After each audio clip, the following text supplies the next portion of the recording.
Hello guys, कैसे हैं आप लोग। तो हम लोग देखो खनिज का सीरीज एक एक खनिज फटाफट खत्म करेंगे। तो इसमें एक पहले स्थान पर कौन है, दुनिया में कहाँ कहाँ खनिज पाया जाता है सब देखेंगे।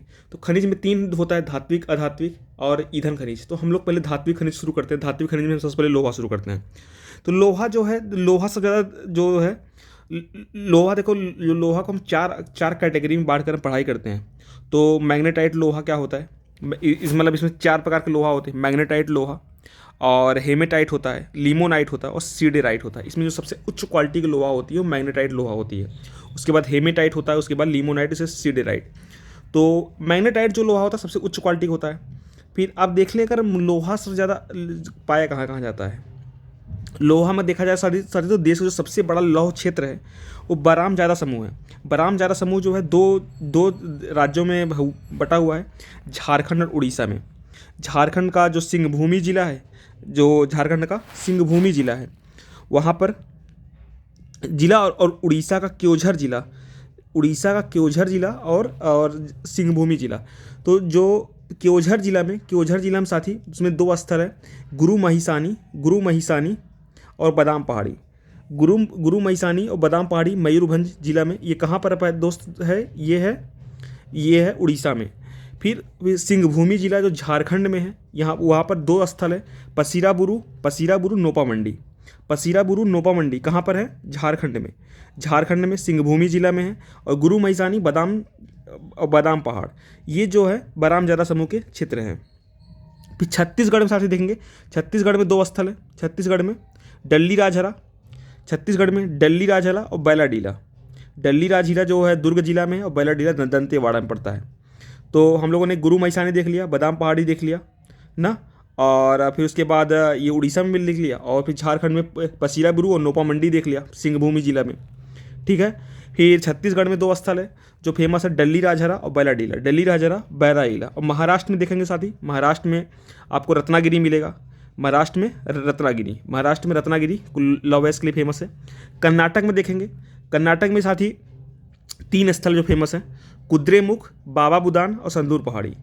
कुद्रेमुख, बाबा बुदान और संदूर पहाड़ी, ये जो तीनों स्थल है, ये जो दक्षिण भारत का स्थल है, यहाँ पर मैग्नेटाइट उच्च क्वालिटी का लोहा मिलता है। जो उत्तर भारत के जो ये पूर्वी भारत के जो स्थल है, बराम जरा समूह के स्थल है, ये जो है यहाँ पर हेमेटाइट प्रकार के लोहा, जो द्वितीय क्वालिटी का लोहा होता है वो मिलता है।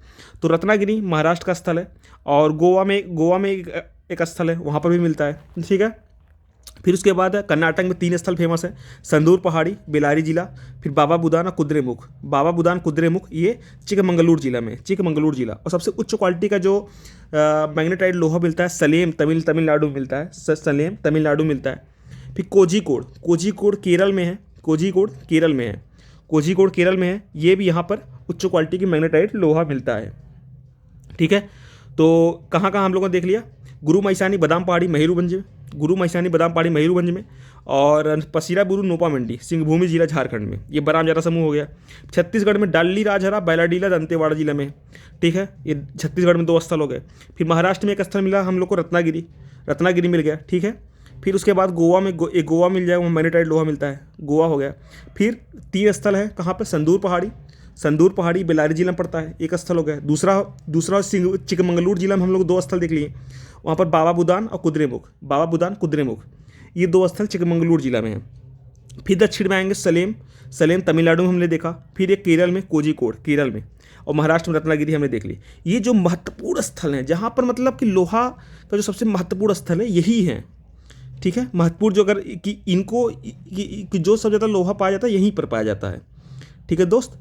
अब लोहा देखें, लोहा दुनिया में सबसे ज़्यादा लोहा, पहले स्थान पर लोहा कौन है दुनिया में? अगर लोहा का स्थान बात की जाए तो सबसे ज़्यादा लोहा देखो, भंडारण का स्थान पर बात की जाए साथी तो उत्पादन का स्तर पर बात करते हैं। तो उत्पादन में जो है दुनिया में सबसे ज़्यादा लोहा कहाँ पाया जाता है? उत्पादन पहले स्थान पर देखो, भारत चौथे स्थान पर है। उत्पादन के मामले में भारत चौथे स्थान पर है ना, भारत चौथे स्थान पर उत्पादन के मामले में भारत चौथे स्थान पर है।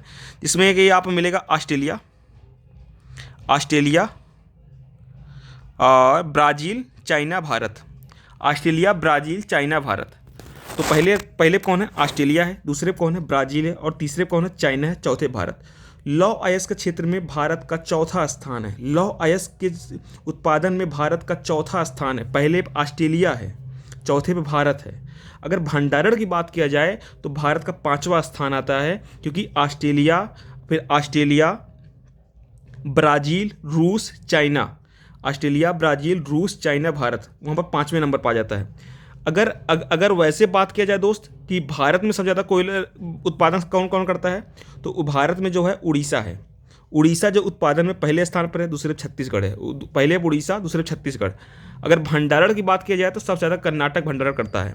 सबसे ज़्यादा कौन भंडारण करता है दोस्त? कर्नाटक भंडारण करता है। ठीक है। और सबसे उच्च क्वालिटी में जो मैग्नेटाइट लोहा के बारे में पूछा जाए, सबसे पहला राज्य कौन है? मैग्नेटाइट लोहा सबसे ज़्यादा कहाँ पाया जाता है? कर्नाटक में पाया जाता है। हेमेटाइट पूछा जाए तो हेमेटाइट सबसे ज़्यादा कहाँ पाया जाता है? उड़ीसा में पाया जाता है। अगर लिमोनाइट्स पूछा जाए, लिमोनाइट लोहा सबसे ज़्यादा कहाँ पर? तमिलनाडु में पाया जाएगा। सीडेराइट जो सबसे निम्न क्वालिटी की लोहा होती है, 4 प्रकार लोहे होते हैं, मैग्नेटाइट, हेमेटाइट, लिमोनाइट और सीडेराइट। सीडेराइट जो निम्नतम क्वालिटी का लोहा होता है, यहाँ पर पाया जाता है।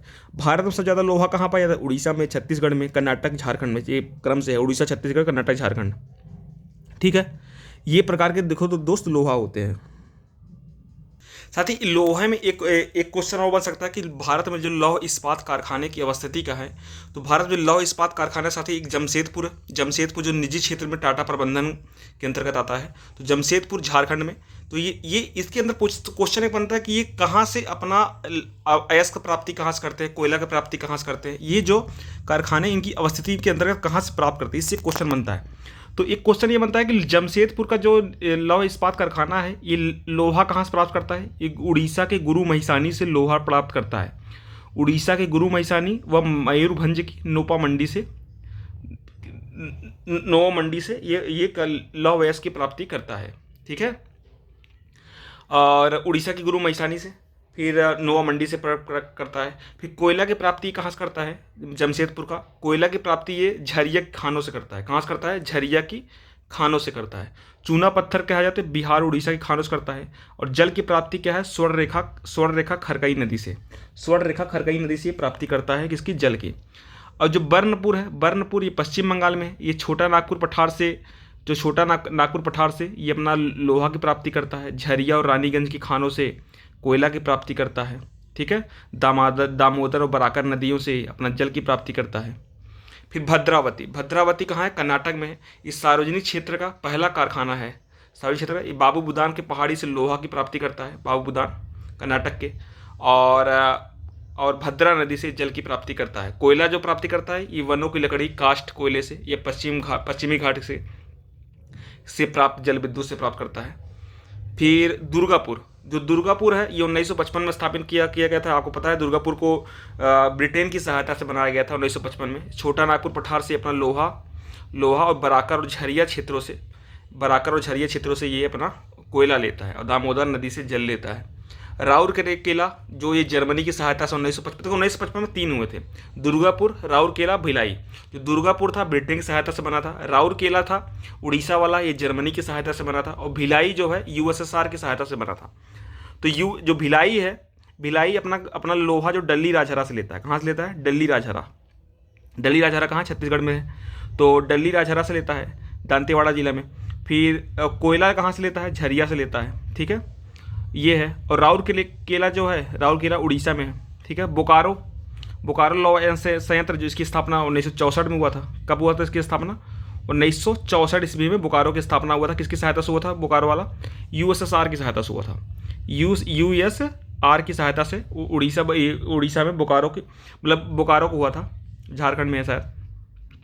फिर पारादीप खनन का ये भी उड़ीसा में है। उड़ीसा से अपना लोहा लेता है और झरिया और तलचर खानों से वो लेता है क्या? कोयला। ठीक है दोस्त। फिर लौह इस्पात कारखाने में और देखा जाए तो उसमें हीरापुर जो पश्चिम बंगाल में है, लौह इस्पात कारखाना है। 1908 ईस्वी में इसकी स्थापना हुई थी। आज़ादी के पहले ये स्थापना हुए थे। ये जो हमने अभी देखा कि झरिया, बोकारो, ये सब भिलाई, राउरकेला, ये सब लौह इस्पात केंद्र क्या है? ये सब आज़ादी के बाद के हैं, 1955, 1964 सब के। लेकिन जो कुछ लौह इस्पात कारखाने जो थे ये आज़ादी के पहले स्थापित हो गए थे। हीरापुर लौह इस्पात कारखाना जो हीरापुर है पश्चिम बंगाल में 1908 ईस्वी में इसकी स्थापना हुई थी। इसका नाम भारतीय लौह इस्पात कंपनी था। क्या था? भारतीय लौह इस्पात कंपनी। भद्रावती कर्नाटक में है, 1823 ईस्वी में है। पहले इसका जो नाम था Mysore iron and steel company था। क्या नाम था?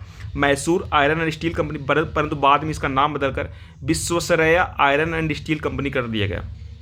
विश्वेश्वरैया आयरन स्टील कंपनी कर दिया गया। जो सार्वजनिक क्षेत्र की प्रथम इकाई, अगर पूछा जाए कि सार्वजनिक क्षेत्र की प्रथम इकाई कौन सी है? भद्रावती में था ये। भद्रावती ये कहाँ है? कर्नाटक में है।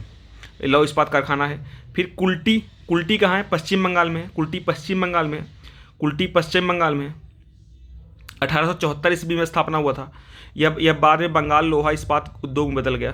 साकची कहाँ? झारखंड में है। झारखंड में ये जमशेदजी टाटा द्वारा स्थापित किया गया था। भारत में आधुनिक लोहा इस्पात कारखाना की शुरुआत यहीं से मानी जाती है। जो भारत में आधुनिक लौह इस्पात कारखाना की शुरुआत कहाँ से मानी जाती है? साकची से मानी जाती है। साकची में इस कारखाने की स्थापना हुआ था।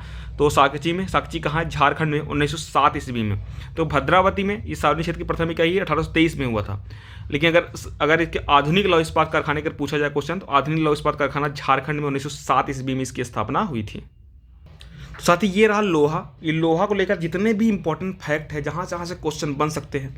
इससे एक चीज़ छूट गया, लोहा दुनिया में कहाँ कहाँ पाया जाता है, ये छूट गया ना, इसको भी कवर कर लिया जाए। लोहा दुनिया में कहाँ कहाँ पाया जाता है। तो दुनिया में दोस्त अगर लोहे की जो बात की जाए, दुनिया में लोहा कहाँ कहाँ पाया जाता है, तो एक नाम याद रखना, क्रिवाई राग कहाँ पे है? यूक्रेन में है। कहाँ पर है क्रिवाई राग? यूक्रेन में है। और फिर आता है मैग्नेटो गोर्स्क पर्वत एक है, और कुजनेत्स पर्वत है, कुजनेत्स स्थान है, रूस में है। ये कहाँ पर है? रूस में है। और ब्राज़ील में इताबीरा पहाड़ी याद करना, जो ब्राज़ील में इताबीरा पहाड़ी इस फेमस है। किसके लिए? लोहा के लिए। संयुक्त राज्य अमेरिका में मेसाबी रेंज सुपीरियर झील के आसपास जो क्षेत्र है, ये लोहा के लिए बहुत फेमस है, लॉयस के लिए। फिर ऑस्ट्रेलिया में आप पिलबारा क्षेत्र को याद रख सकते हैं। ऑस्ट्रेलिया में पिलबारा क्षेत्र, संयुक्त राज्य अमेरिका में मेसाबी रेंज, ब्राज़ील में इताबीरा पहाड़ी, और यूक्रेन में क्रिवाई राग को याद कर सकते हैं। स्वीडन में किरूना गैलीबरा क्षेत्र याद कर सकते हैं। दक्षिण अफ्रीका में 3 से 4 बार मैंने इसको प्रीवियस ईयर में देखा है, ये क्वेश्चन मिला है।